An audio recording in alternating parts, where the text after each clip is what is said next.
Hey guys, what's going on? Third Street Reactions here. We're back. I'm Shane. Zach.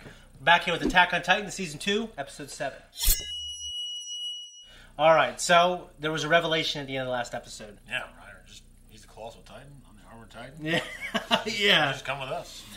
Yeah. So, Reiner turns into the Armored Titan at the end and nabs Eren. Yeah. Mikasa had something to say about that. And they're making their way down the opposite side of the wall there, and then Eren starts to transform, and that's kind of where it left off. Right? That's pretty much where it left off, yeah. Did Reiner seem a little just... I mean, the way Bertolt was looking at him was like kind of like... Well, I think with Reiner's case is that, hey, we know these guys now, they know us enough. Yeah. There should be... He's obviously being pretty naive.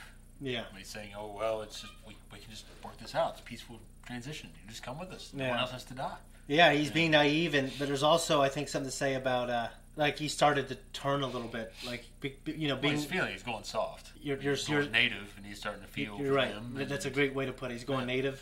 I think you're right. I think he's being a little naive, but I think there's a little more to it. There's a level of naivety there because you think that just because you love these people now, you care for them, but you're opposing sides of the conflict, and the minute you just broach that topic, they go, hey, we're actually these guys. We're the ones that did all this. Well, think about it. They completely changed the trajectory of humanity within these. At least within these walls. And you just come with us, no one else has to die. You think that they're going to go along peacefully because, we're cool now, right? We know each other. Yeah. I think you pointed out that I think he even had tears in his eyes, maybe? Yeah. Yeah. So, he was upset. Eren, he's a little bit of a crier, but I do like him, You got to think of all the shit they went through these past few years, and even the stuff they went through with Bertolt and Reiner and Annie. Like, they went through basic, or whatever it's called here, went on adventures, they helped each other out, and Reiner, like I think you pointed out, he saved their lives a couple times. There might be a little more to Reiner than that, but Bertolt was even looking at him a little bit like, "What are you doing, man? What's wrong with you?" Well, are we really doing this? Yeah. Now. And to be honest, I know the main points of this series up until the last season. I don't know much at all. Watching it with you now, I'm thinking, if I were them, I don't know if I could be able to get out of here. There's just there's so like Levi's here. There's so many capable people here that are Titan killers. Yeah. I mean, they are next level Titan. They definitely are. So, but it's like you said. I think there was a naivety to at least how he broached it. Definitely poor timing. That's a good way to put it. Poor timing. Anyways, guys, we're going to jump in now. That's a cool little rewind feature there. I thought the TV messed up for a second, but it was cool.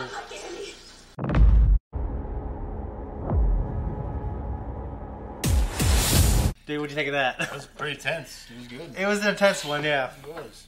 Sometimes I hate flashbacks, but in this it kind of made sense. It gave us some perspective on the move. It could have been a little... It pulled a Kenobi. Yeah, it did. With him training with Anakin. Yeah. Which I guess Kenobi pulled an Attack on Titan. Yeah, they did. Deborah Chow, probably a big anime fan.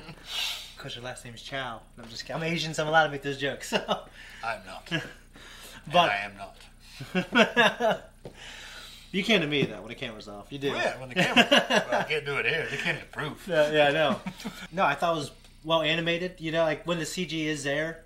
I'm used to it now in this show, but it's obviously something that brings me out a little bit.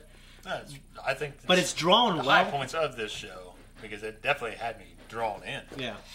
It was intense. I liked it. Yeah, no, I agree. The shit to the guys just being torn apart in pieces, and the woman begging for her life like a little girl. Yeah. That's the shit I don't like. Oh, I don't like it either. Yeah. But I like I said, I haven't finished it. I've seen a little of the last season, but when we get there, or by the time you get to where I am, I feel like you will be satisfied for the most part. I mean, your bloodlust to see those things die will, I'll say it'll ever end. But I think it'll be a little bit satiated. A little bit. I mean, you'll get answers, and then I don't know. I don't know. I don't want to say anything. No, I can't say anything. I guess, I just want to. But, I was wrong in the pre-talk. Levi isn't here. So they transformed. And, the anime does this. We have people watching something, and they give exposition to us. Yeah, well, it's just part of the storytelling technique. It's part of their technique, culturally. But in Dragon Ball Z, everyone's always like, I'm going to take them alone. And everyone's like, okay, and they're watching. But in this, they never hardly take them alone. It's always a team effort. It is, especially... I know they're trying to keep their distance because there's two Titans fighting and they can be killed as collateral damage, but at the same time, Mikasa cut one leg. Yeah. Fucking goddamn it, get in there and cut the other one.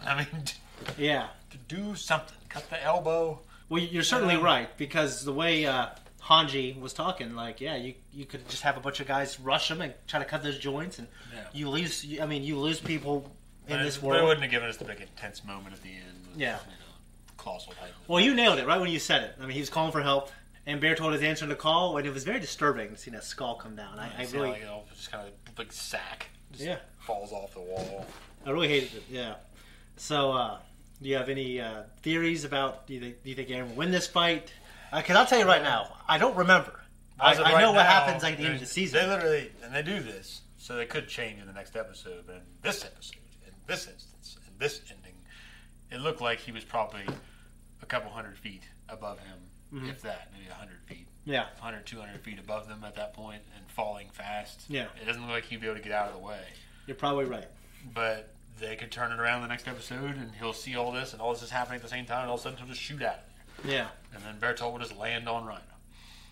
So, I Yeah. don't think that's what's going to happen by what they're showing me, but at the same time, they're notorious for those kind of transitions. Yeah, you're right. They are, but I gets Dragon Ball Z happens all the time. There's a big explosion, and the guy's over there.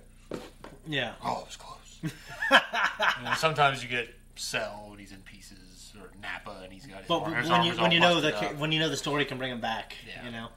I'll tell you what, when Goku did that instant transmission thing, and you hear the echo in his voice, at least in the dub that I remember, when he was going "Ka," and it was like echoing, had like a reverb effect on his voice. When he bounces back over to Cell, and says like, "No!" It was fucking so cool. Disintegrates him. Yeah. And I love it when Vegeta does his final flash to Cell was one of the best moments he ever does it. And then he's missing like his arms and shit. He's like, ha ha ha, ha ha ha. He's like laughing at him. Then he grows it back. Yeah. Not complaining, but the voice actor of Aaron, this early at this stage in his life in this show, it's intense. Well, I'm sure he's supposed to sound ravenous. Yeah. Well, what does a ravenous animal look like or sound like? They're foaming at the mouth. Yeah. Frothing at the mouth. They're Yeah. fucking, there's just an intensity to it, so I get it. I get why they do it. It's just funny to hear it. It is a little funny. I know they notoriously do watch reactions. I'm not criticizing. It's just it is a little. It's funny. It's interesting to me. But I think you're nailing. Like, he's a ravenous animal. He's a kid. He's out of control. Like, he's really driven by the death of his I mother. guess for me, it's the transition of the moments between when he is just normal, talking to everybody. Talking to everybody. Like, he's like, fuck you, you piece of shit! He's just going ballistic. Yeah. And I get he can be kind of relatively normal and get triggered. Yeah. And that's a thing.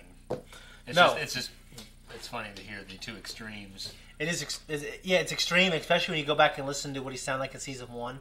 I thought the voice actor really brought to life like a 10-year-old. Yeah, it works. Because later on, you look at how he goes back and addresses that in this episode. How you pieces of shit. I hope you're happy with what you've done. Yeah. And everything what they did. Bringing those Titans in there and all the people they killed. Yeah.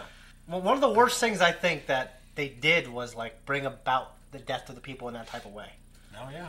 It's just like I'm watching some show, like I'm watching Vox Machina. You see these dragons just spew acid over everybody, and it's like terrible, but it's quicker. Like, imagine walking out this door, and this thing just grabs you. And there's nothing you can fucking do. Yeah, it eats you. Yeah, it's absolutely terrible.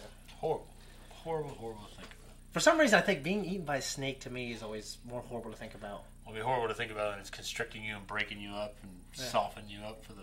And you know it's going to shit you out sometime later. Mm-hmm. Well, just the thought of when you're going in there, I mean, maybe you'll suffocate. Before then, you might. Yeah. But still, it's. Or the death roll from alligators and crocodiles. Yeah, it's terrible too. Yeah, there's a lot of bad ways.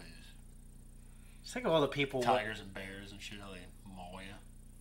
I mean, tigers, I guess, might actually bite you in the neck or something. I think they always go for the jugular, from what I understand, first. I mean, well, because it eliminates a lot of risk from being harmed in the process. Yeah. So kill the prey quickly.